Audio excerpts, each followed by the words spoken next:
Bismillahirrahmanirrahim. Assalamu alaikum, dear students.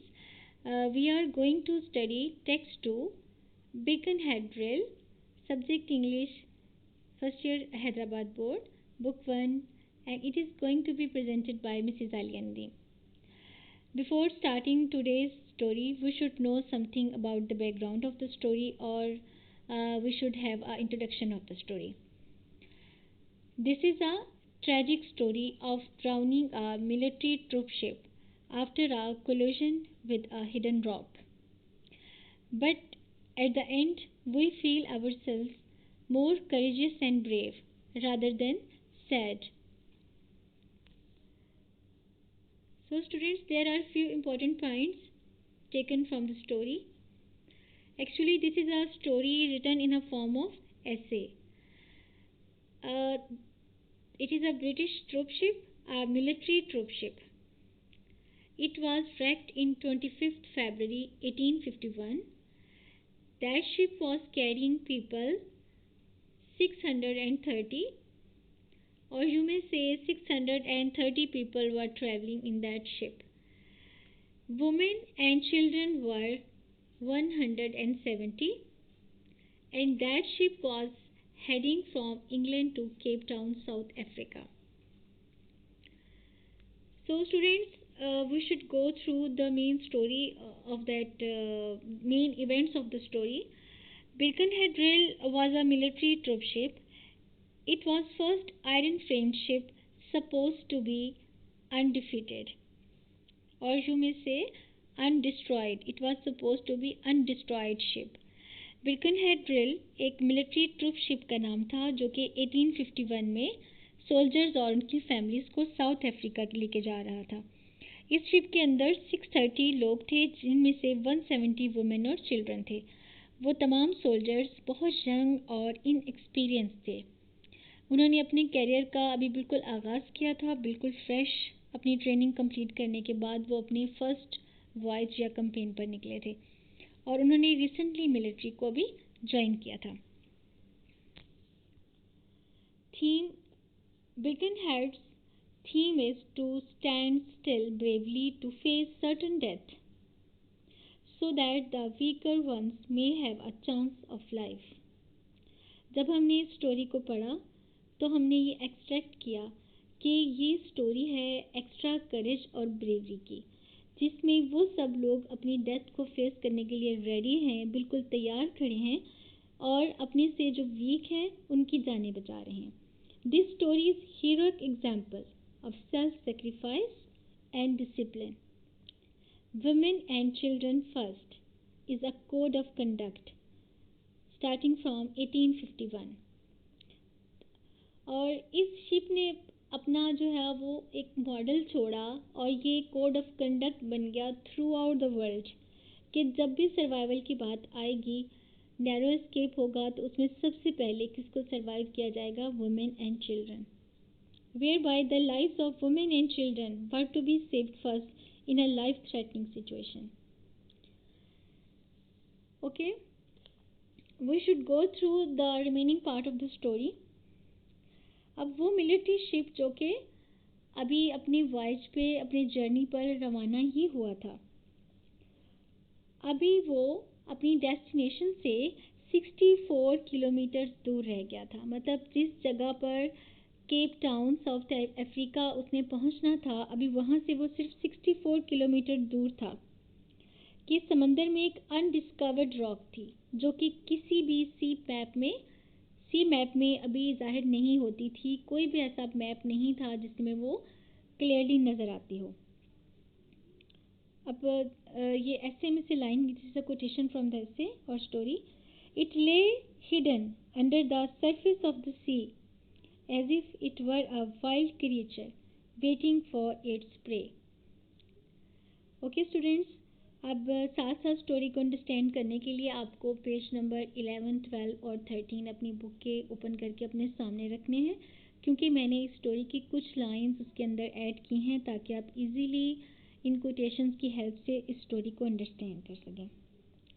सो writer ने इसमें reference दिया है उस रॉक को रिजेंबल किया है वाइल्ड सी क्रीचर के साथ, जो कि अपने शिकार का इंतज़ार कर रही थी और समंदर के अंदर छुपी हुई थी और अनडिस्कवर्ड थी। किसी को नहीं पता था कि केप टाउन से 64 किलोमीटर दूर यहाँ पर सी में कोई हिडन रॉक भी है और इस रॉक के साथ अभी ये शिप जो है वो कोलाइड कर जाएगा।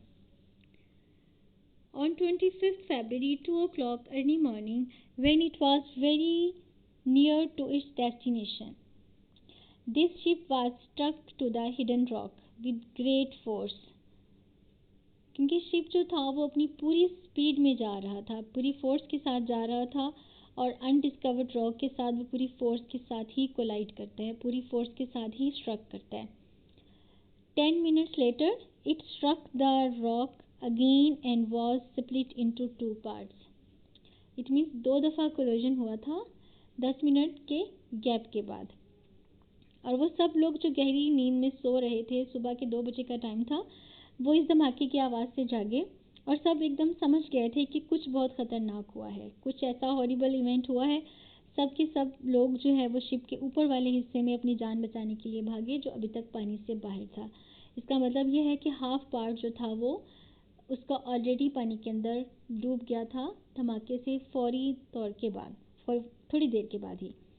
They had a narrow escape from a watery grave. Again, this line is taken from the story.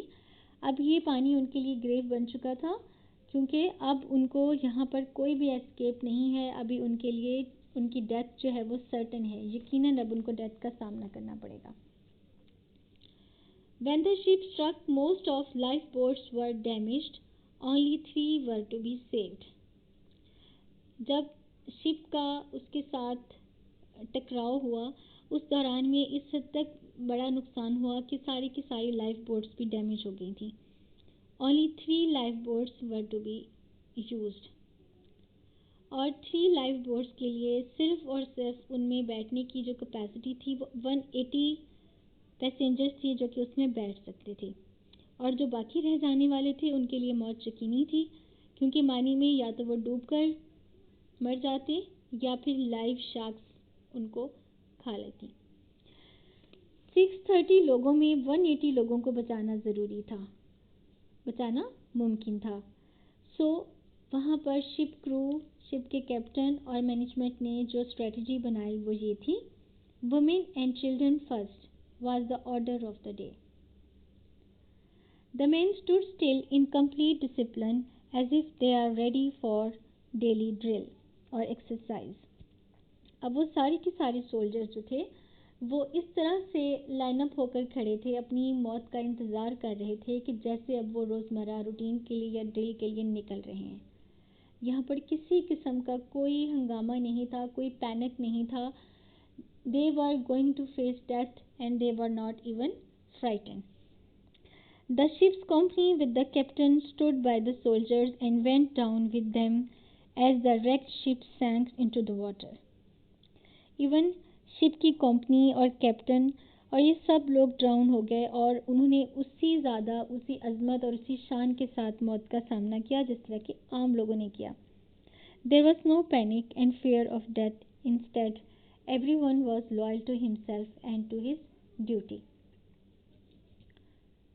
There were no panic, only discipline and patience was showing among the soldiers and ship crew.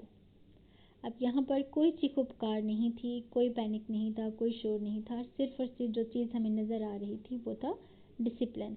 और वो लोग जो life boats में बैठकर अपने आप को survive करके जा रहे हैं, वो दूर दूर तक उनको वो लाइंस नज़र आ रही थी कि सोल्जर्स रेड यूनिफॉर्म में खड़े उनको गुड बाय कह रहे थे और उसके साथ साथ वो अपनी मौत को वेलकम कर रहे थे। Okay students, this was the story of this brief summary, or you may say the story of the whole essay. There are few important questions. When and where did the Birkenhead sink? So यहाँ पर आपने location बतानी है और time बताना है। ये सारा मैंने important points में लिखा हुआ है. You can take out the date and time from the main points. Why was there lifeboats accommodation for only 180 people? So 180 people के लिए लाइफ बोट्स इसलिए अवेलेबल थी क्योंकि बाकी लाइफ बोट्स जो थी वो स्ट्रक होने के नतीजे में या कोलिजन के नतीजे में बाकी बोट्स डिस्ट्रॉय हो गई थी. How did Birkenhead come to be wrecked? So Birkenhead का जो कोलिजन था उसकी रीज़न क्या थी और वो जहाज़ जो था बिरकनहेड वो तबाह क्यों हुआ था.